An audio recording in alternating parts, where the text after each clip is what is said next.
Buchanan, da vidimo odmah šansa, 1:0 u drugom minutu. Pogađa David.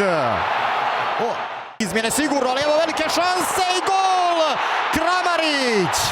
Kramarić 1:1. Kramarić 1:1. Stiže izjednačenje upravo u ovom tajfunu.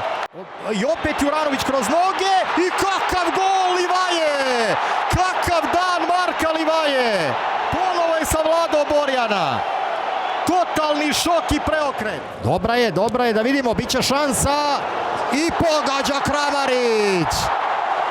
Još jednom, 3 puta je danas tresao mrežu, naravno drugi gol koji će mu biti priznat.